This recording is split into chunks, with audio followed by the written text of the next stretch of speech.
would you lead us in the pledge, please?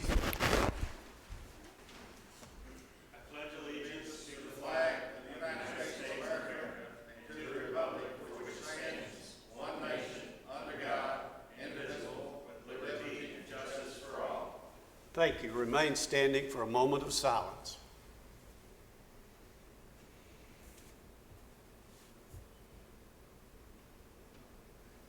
Thank you.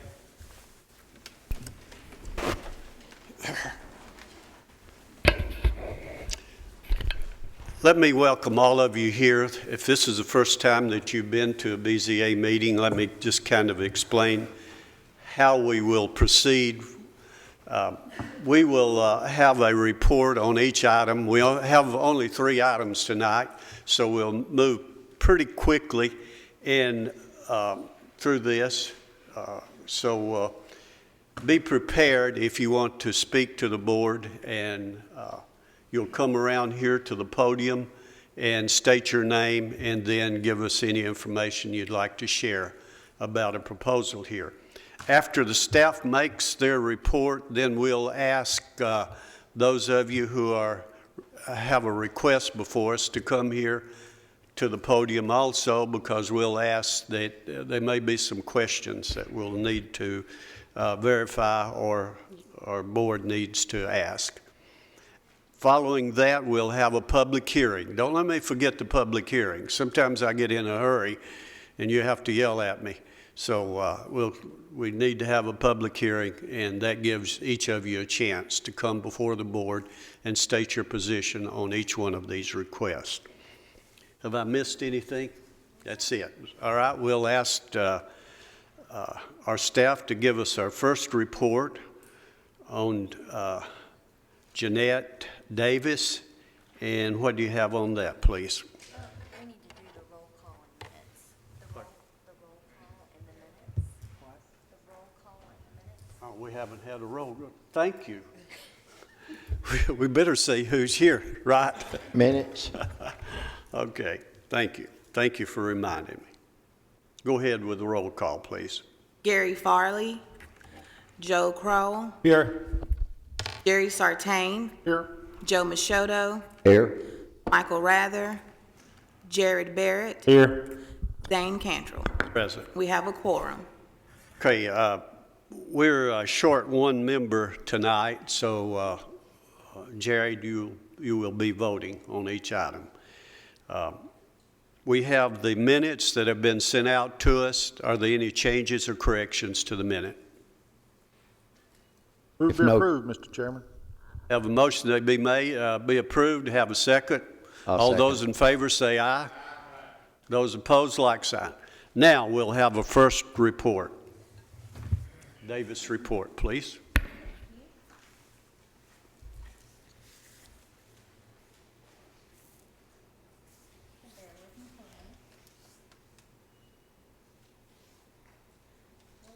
It just disappeared on me, so if someone can come and help, but I'll go ahead and get the report without the visuals. The first application to, the first,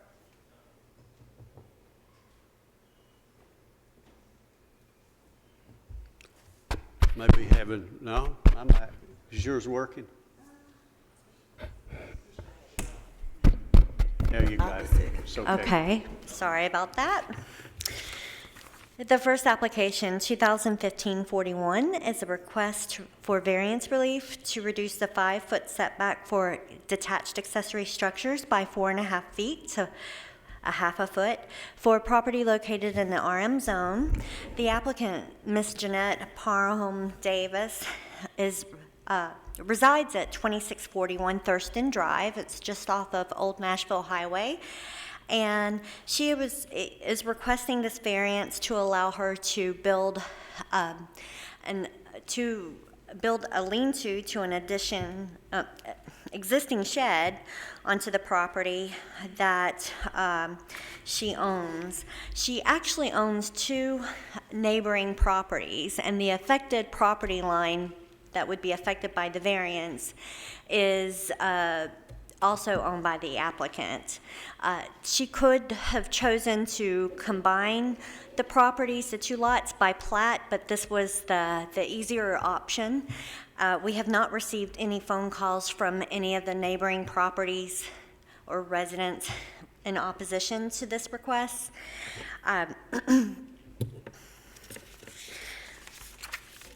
As you can see in your application materials, and I'm sorry, we included a copy of the survey that the applicant provided us.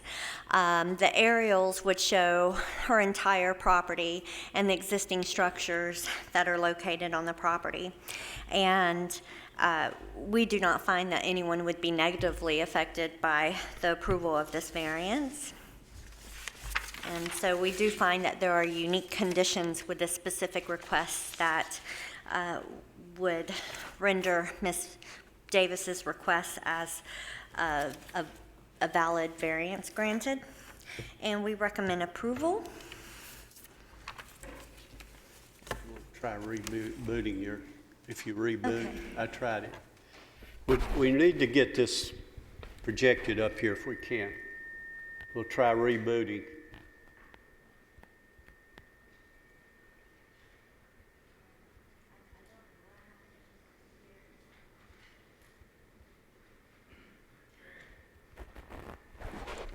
No, okay. Do we have anyone here representing this request? If you'll come forward, please.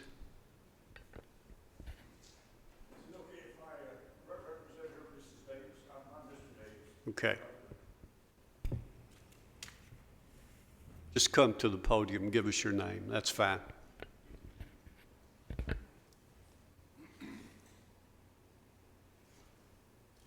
Do you have any other information that you wanted to share?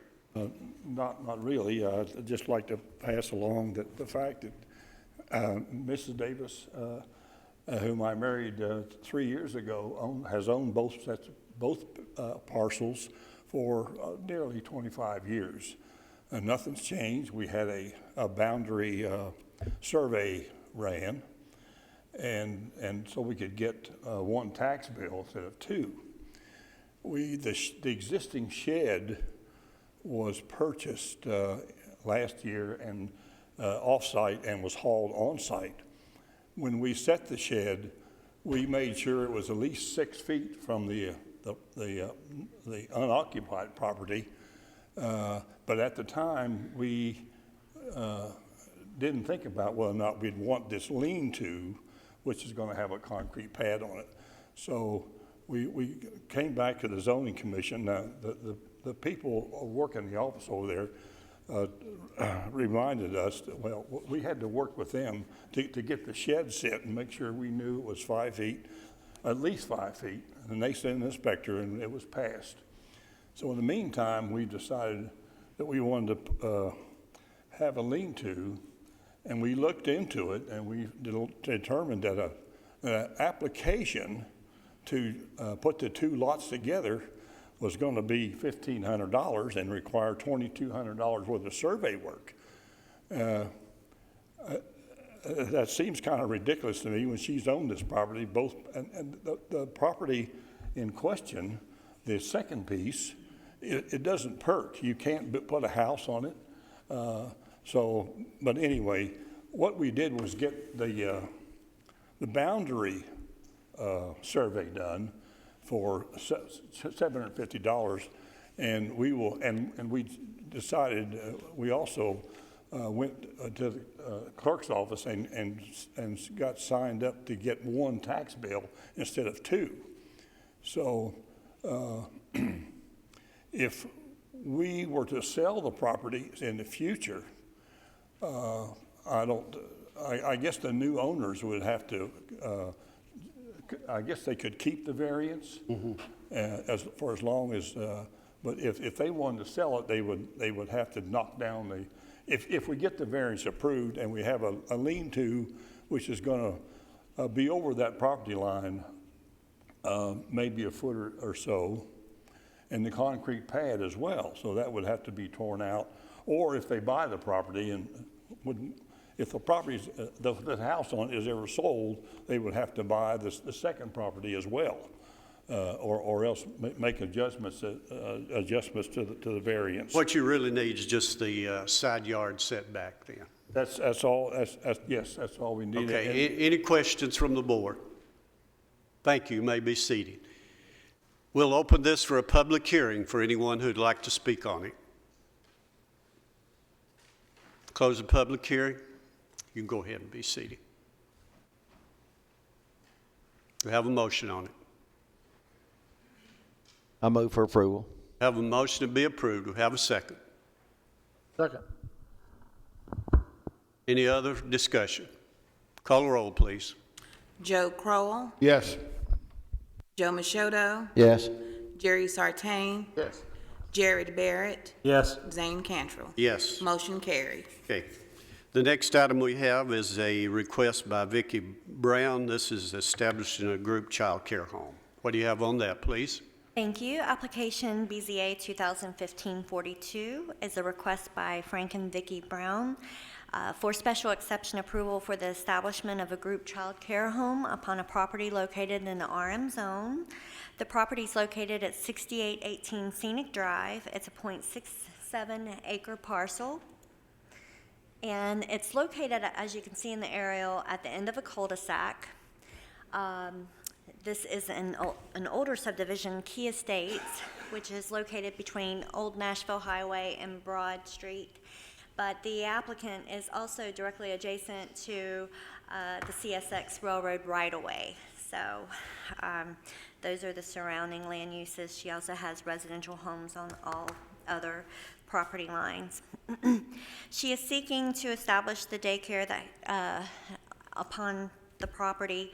She would like to keep no more than 12 children, so this puts her in the special exception category. Her services will be offered Monday through Friday, 7 a.m. through 5:30 p.m. She's also included the applicant letters in support of her request and other additional documentation that was included in your packets. One of the criteria that we have is that none of the parents dropping their children off and picking their children up would have to back up onto the street. The applicant has a driveway that's already established upon the property. It's adequate, has adequate turnaround area and covered a carport area where the parents can pull up and back out, but then drive out onto the highway. They would not have to back out into the street. It would be very difficult for someone to back out of this driveway for the entire length. We have received one phone call from a neighboring resident who indicated to us that they were concerned with the noise that was generated by the kids playing outside in the designated play area. Apparently this individual sleeps during the day because they work at night, and the noise can be disruptive at times. But that was the one phone call that we have received. These are the surrounding properties, homes in the area, and we only took the photos from this street as opposed to going on adjacent streets. You can see that it's a well-established neighborhood. And this is just a site plan showing the driveway, the covered parking area. You can see it's Smyrna town limits as well as the right-of-way for the railroad and adjacent properties. And that concludes our presentation. We have anyone here representing this request? Will come forward, please.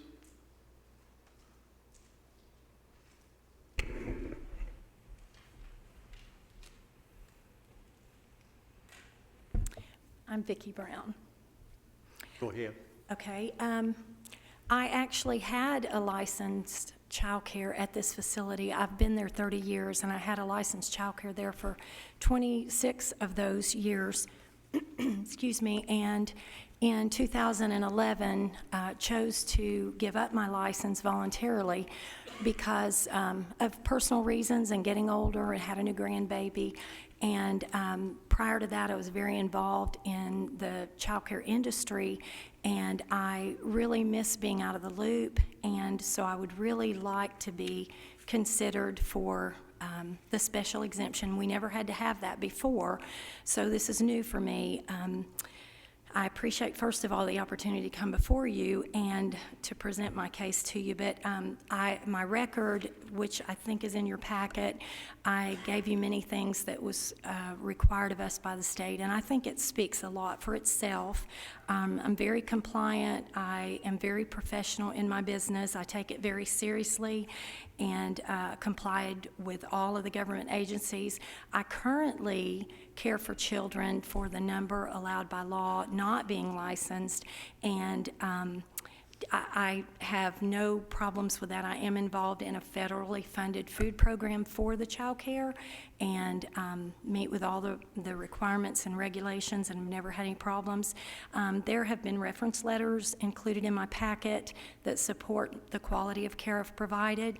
I did bring tonight a couple of reference letters from neighbors that actually both of them, one of them works shift work and the other one has worked a third shift job ever since they have lived there, which has been, one of them's been there 25 years and one of them's been there 29 years.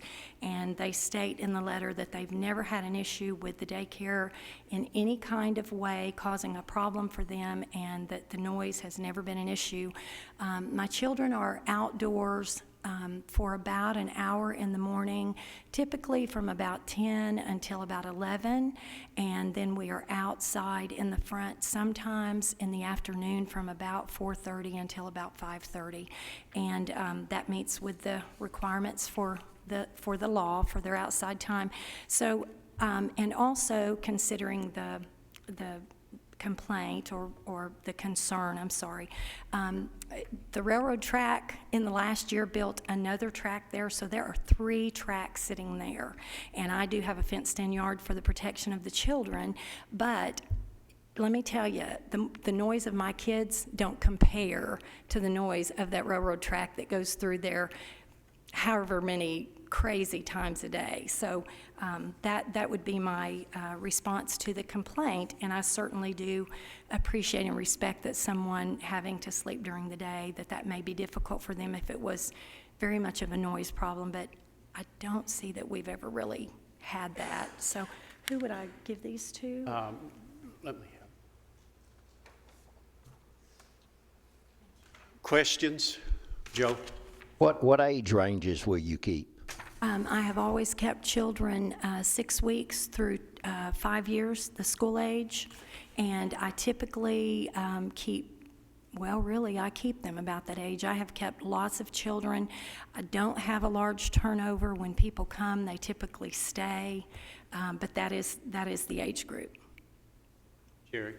So you don't keep elementary kids after school or during the summer? I do not. I have a grandson that resides with me who is 6 and in kindergarten, but no, I don't typically. I have kept them in the past because I was licensed for that, but typically I focus on the 6 weeks through 5 years. Jerry? So at this location since '86 or since 2011? I wasn't clear. I've been at that location licensed since '86. Okay, that's all right. Thank you. Any other questions? Thank you. You may be seated. We'll open this for a public hearing for anyone who'd like to speak on this request. Close the public hearing. We have a motion on it. Make a motion, we approve. Have a motion to be approved. Do we have a second? Second.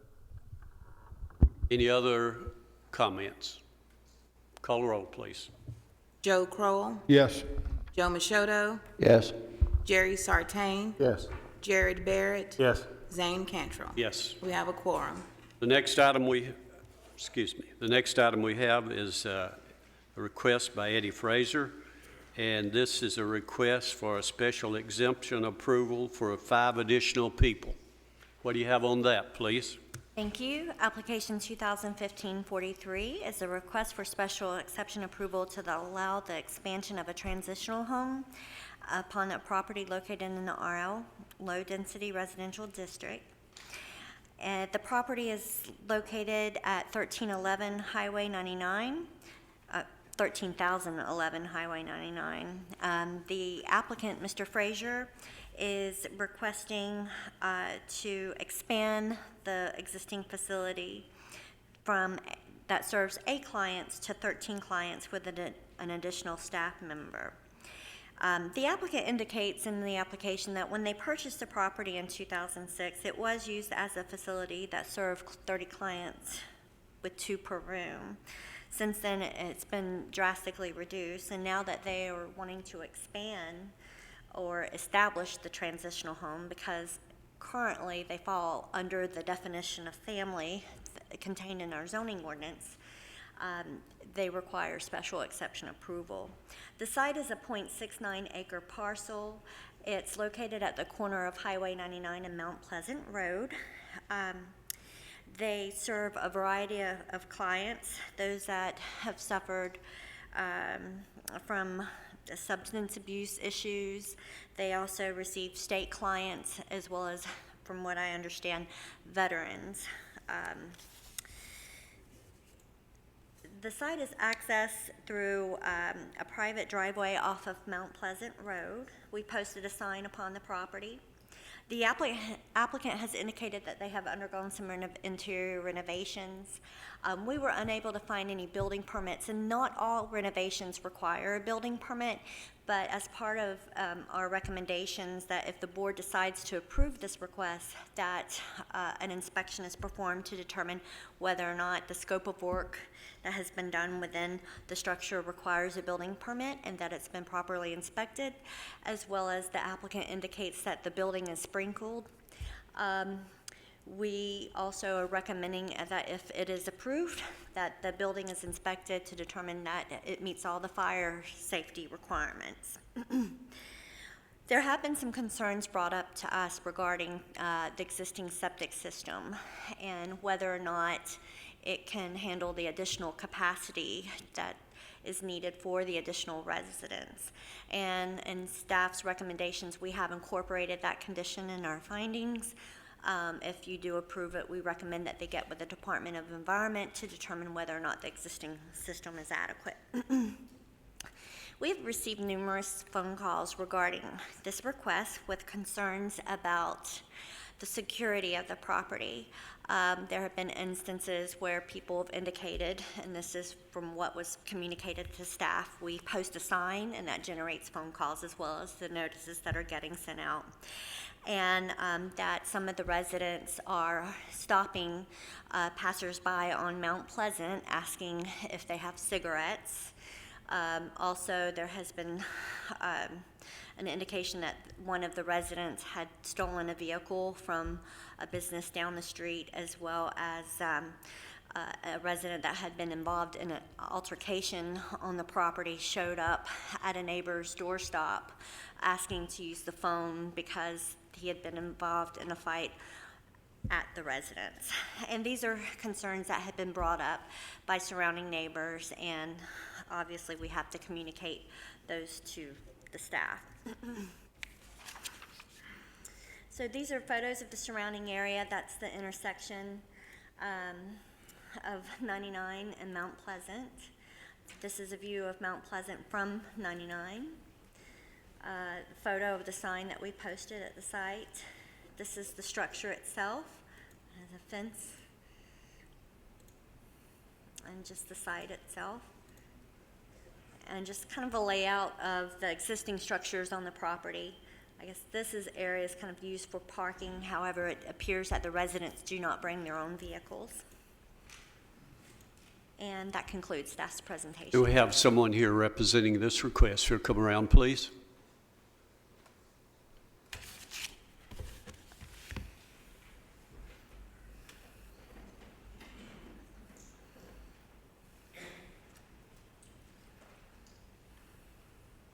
My name is Eddie Frazier, and we've been in the mental health business since '96.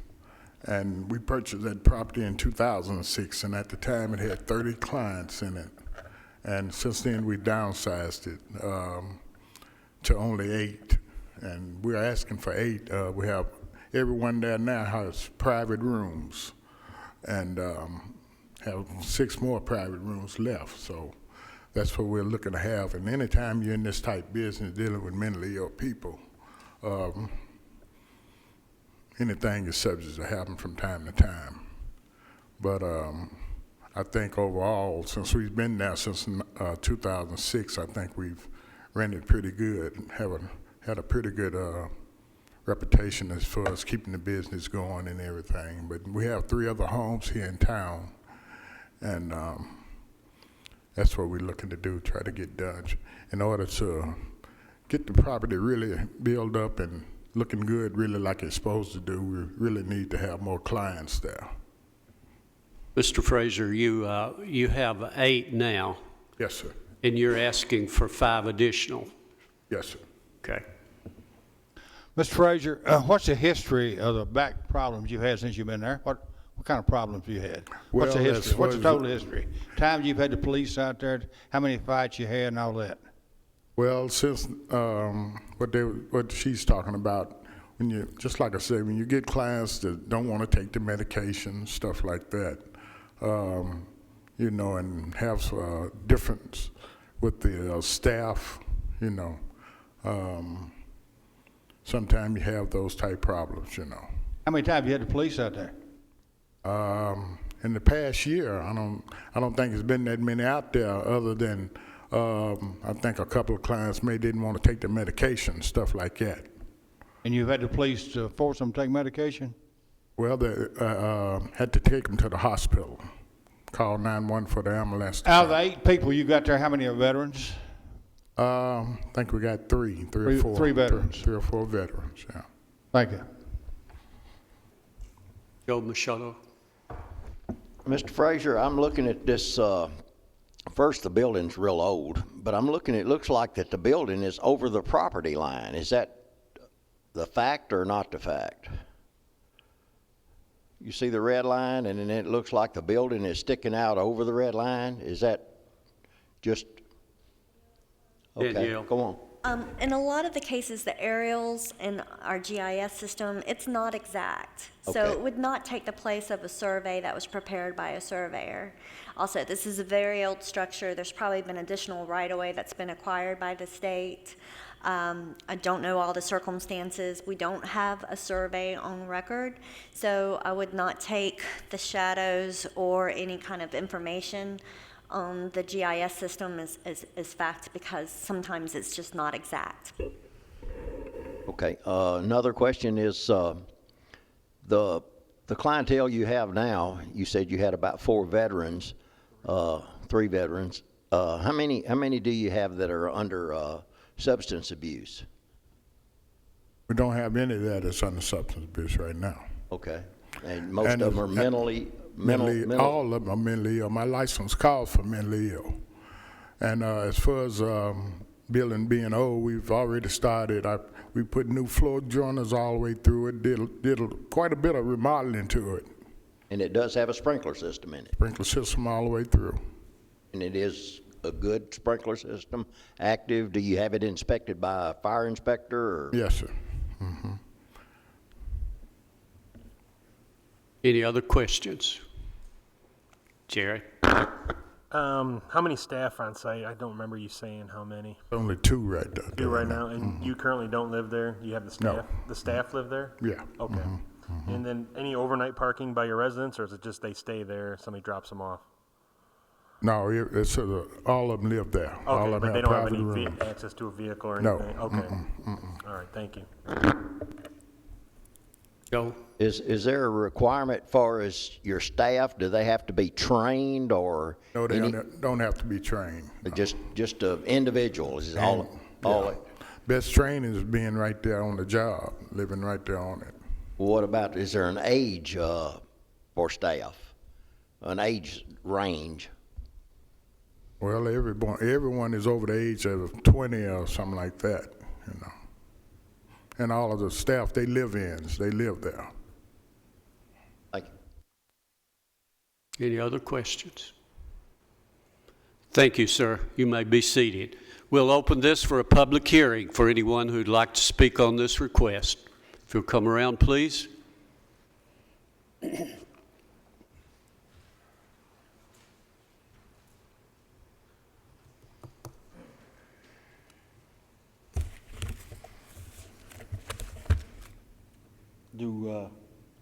My name's Ron Williams. I live on Versailles Road. That's just at the very end of Mount Pleasant Road. And I've probably been in that building more than Mr. Frazier has. Grew up out there, very familiar with the place. My great aunt and great uncle put the septic system in. So I have a good bit of knowledge of the facility and the surrounding area. So if you'll bear with me here just a minute, I'll give you all a little more information. Go ahead. The floodplain in the septic system is one of the biggest concerns that we've had about this facility for a long time. Across the road is all in floodplain, and over to the left over here is in floodplain. Across the road there on Mount Pleasant Road stays full of water anytime that it rains. The floodplain starts at an elevation of 739 feet. All of this property is at 740. So you can see we've got a foot of this property. If it were a foot lower, it wouldn't even be allowed to be built under the current things. Now again, when Mr. Puckett built it in 1900, we didn't have very many codes or anything, nor in the 50s when my great aunt and them put the septic system in. All of this property that's over here around that used to be all the one parcel. I'm pretty sure that the septic system and what lines that they have run off of this property. I do know that in 2013, Mr. Frazier went to environmental department to try to locate that and got this report that I picked up. No record of a sewage system constructed in our approval could be found. Now, on his behalf, it says there's no evidence that the sewage was flowing outside of. They did find the tops of the septic, and there was no evidence that there was anything that was flowing out of it. But if you are a foot taller and all this other is in the floodplain that runs into the Harpeth River, that City of Iguavel just spent a lot of money on trying to clean up, you know that if anything comes up right there, it's going to run and be pulled sucked right into all of that floodplain and down through the Harpeth River. So that by itself, in an environmental, we would certainly like to see that part of it cleaned up. And I know the staff has made that recommendation, but you know, we're not looking at something, a big large area, or him to have a way to run field lines or anything else. So that would be a concern. Now, I know Mr. Frazier said that they bought it in 2006, and it had, I believe, 30 people in this at the time, and that they've reduced it down to 8. In the court papers where Mr. Frazier sued the guy that he bought it from, and I've got y'all copies of these, he says that as of the filing, no residents currently reside in this Iguavel facility. The VA home, the VA people came in July 25th of 2006 and found 34 rule violations, not limited to their rules, but cleanliness and proper safety mechanisms were not in place in there. And that's his filing of what he put in this the court documents. He went on to win his case 3 years later, So I know the place was without residents for a period of time. And I don't really know all of the rules, but we have some people here that can. If a place is vacant for more than a certain period of time and you want to redo this, you have to go back and get a new standards and meet up to the current standards at that time once something's been closed. Now, I don't know the period of time. The court papers indicate that nobody would live there in 2006 right after he got it because they were all moved out. Got copies for y'all if y'all want to look at these.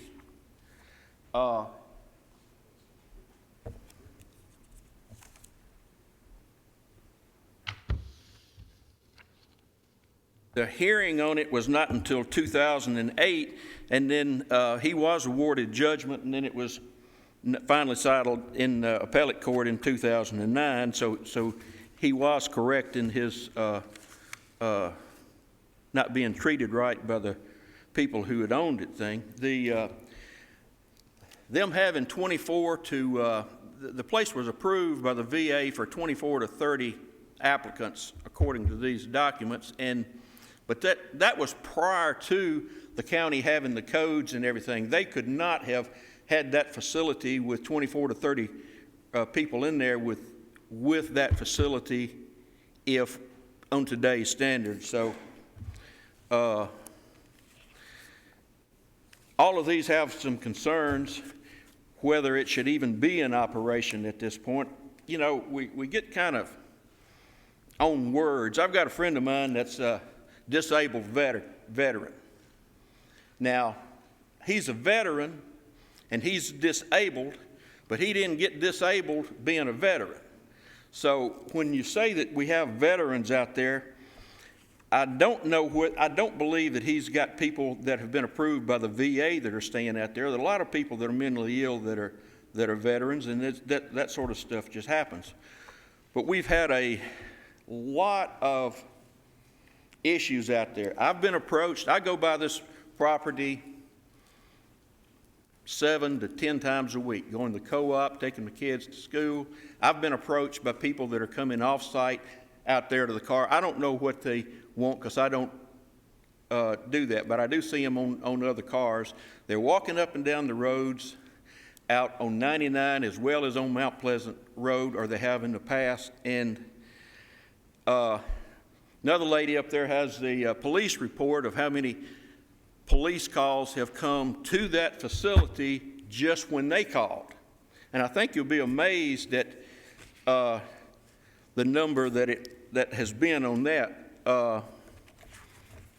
The only other thing that I would ask is that, number one, that you don't approve this expansion.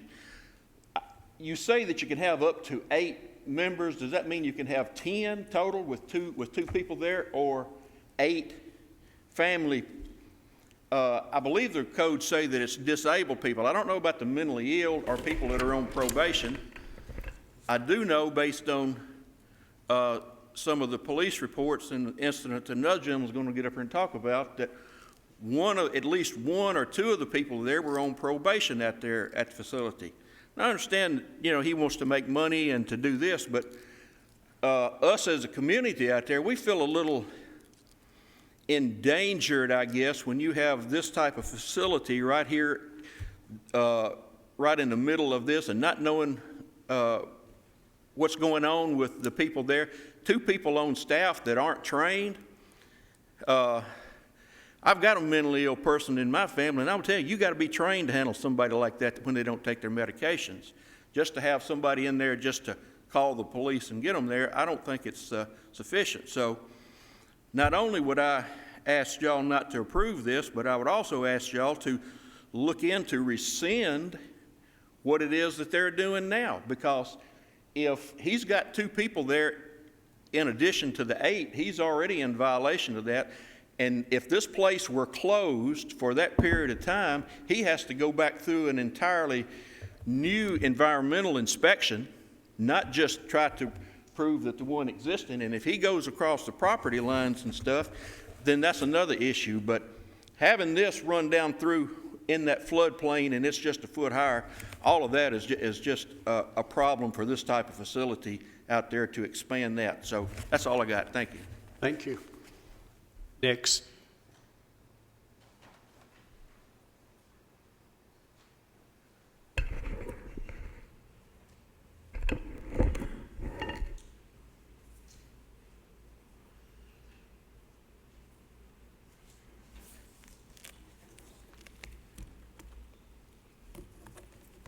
State your name and I'm Daryl Huffman. This is my wife, Michelle. We live about 2/10 of a mile from the facility on Mount Pleasant Road. And I'm one of the families that's been affected by this.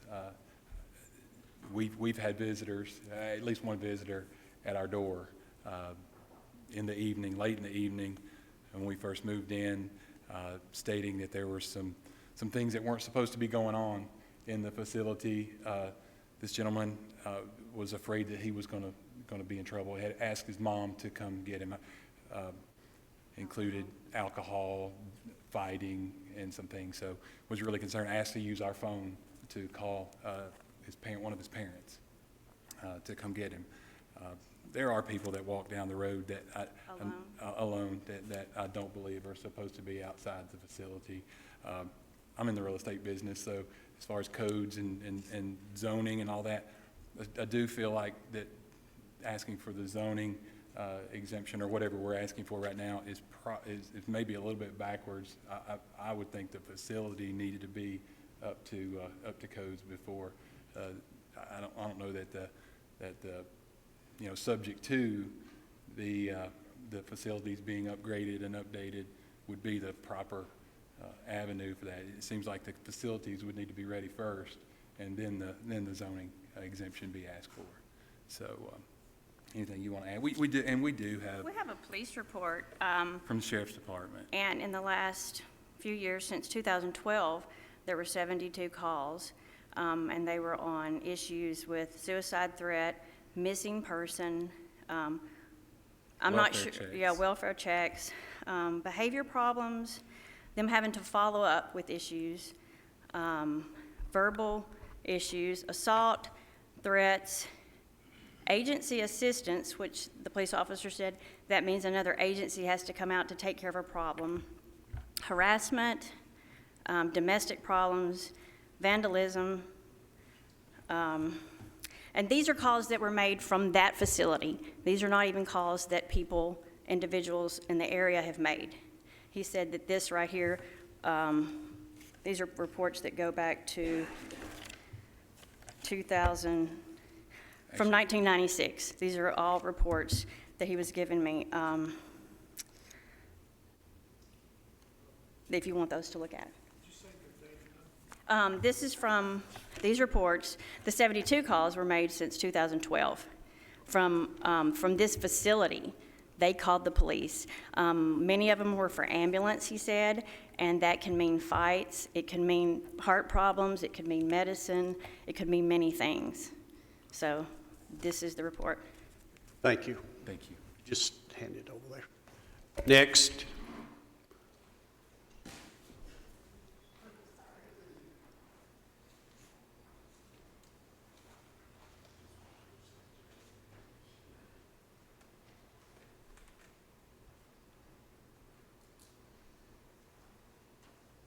Thank you. I'm Jim Thompson, run Thompson Services. My business is located 2 miles down the road from this location. Up until this year, from 2002 until this year, I lived at 14136 Mount Pleasant Road, which is just 1 mile down Mount Pleasant Road from this site. This year, I moved a half a mile west from this site on Highway 99. I now live in Eagleville. I had no way of knowing this was a halfway house. I don't think anybody in Eagleville or Rockville knew that this was a halfway house or a rehab center. If that's taken place, it was without our knowing. And the reason I bring that up, since Mr. Frazier owns the property, I got a call one night from the police department, said I had a service tech pulled over on Highway 231. All my trucks are GPS dispatched. I pulled up. Sure enough, one of my trucks is sitting on 231 South. I explained to him that that truck shouldn't be there. What had happened in my mind is a vet had eased down 2 miles to my shop, got in one of my vehicles and took off. So in the middle of the night, I get up with the supervisor and go get that truck. On the way over, they called me and said, hey, you want to press charges against this guy? It's a vet house for me. I said, there's no way I'm going to press charges against a veteran. That's keys had gotten accidentally left in the truck. But if this is a halfway house, and Mr. Frazier, if you have a situation where somebody's able to walk 2 miles without being noticed, we got a problem. We got a management problem. I'm a firm believer in letting Mr. Frazier manage his business. If he's able to run that business, that's not a problem for me if he can manage it, but I think the record here speaks for itself. I personally have been one of those people that's been flagged down at the intersection of Mount Pleasant Road and Highway 99 wanting a cigarette. It's happened on 2 occasions. So I would say that what needs to happen here is this entire place needs to be reevaluated. I don't know what the heck's going on there. But if I was in your shoes or in the code's shoes, I'd open this whole thing up, Mr. Frazier, to make sure that we're meeting every law required to run a halfway house. Because that's what we're doing. We ain't got a VA home, folks. And I can tell you, Mr. Frazier, we don't know that. We didn't know that. I do now, and I appreciate you posting it. I appreciate knowing more about what's going on. So if you'd like to share some time with me and talk a little bit more about it, I'd be glad to do that. But under the conditions we got, if we build a house today in this county, we're required 5 acres to do that. I've already heard we're wanting 8 bedrooms. I do mechanical work. To have an 8-bedroom house, they don't care how many baths you got. You can have 1 bath. But if I build a house and I got 8 bedrooms in it, I must have the soil site good enough for 8 bedrooms.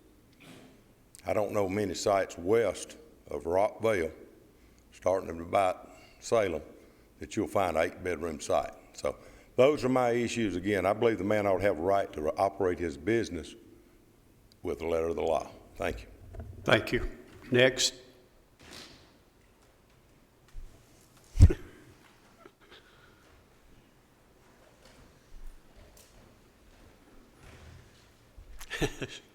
Commissioner, good to see you.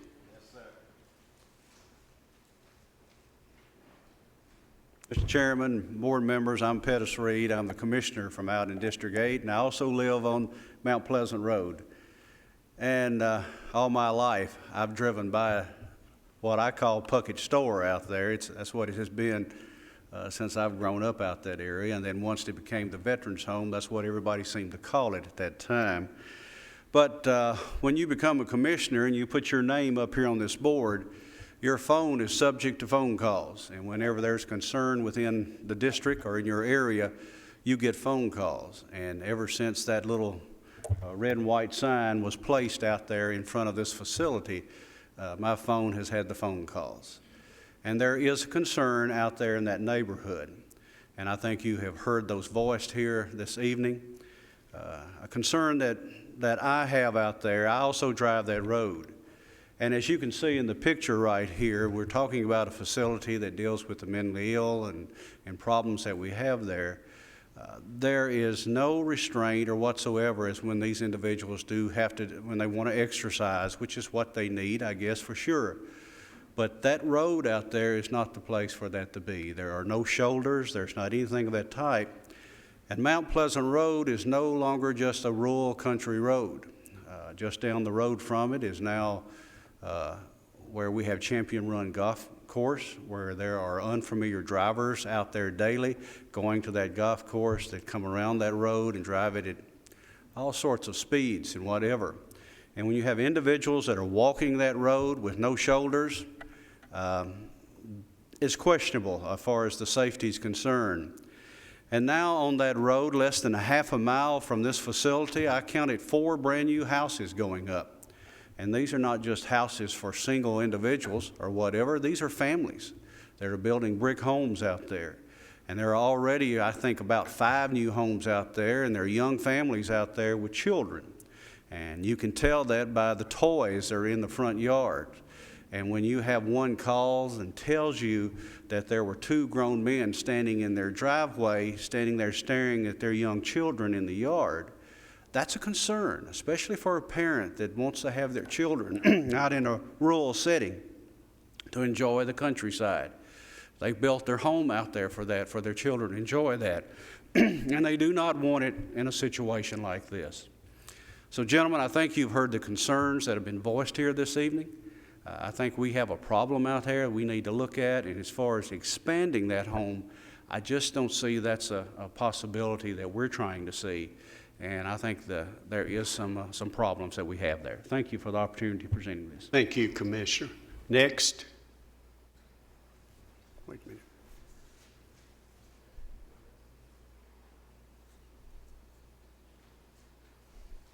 I'm sure you have a lot of questions. Let's get the public hearing over.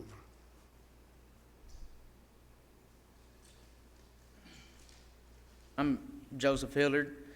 I live right beside Mr. Huffman. There's been numerous times these people walking up and down the road, standing in the driveway, and cars just coming by. Their tires peeling out where they're going way too fast. Of course, y'all can tell I'm nervous. I'm new at this, but there's been occasions to where I've been worried one of them's going to get hit. The gate and all that, when you drive by, the gate's wide open. The fence, it's not too structural itself. All I can say is, I hope y'all do the right thing, and I appreciate it. Thank you. Next. We'll close the public hearing. Do we have any comments? I'm ready to make a motion, Mr. Chairman. Okay, go ahead. Mr. Chairman, I'm a veteran myself. I would hate for my fellow veterans to live just looking at the outside of that building, it looks terrible. And it would be very unsafe for a veteran or any mentally disturbed person to walk out 99 and be in that community. During the past history of what's going on out there and the condition of the building, I vote to deny the request. We have a motion that the request be denied. Do we have a second? For those reasons that you set forth. Did you get those?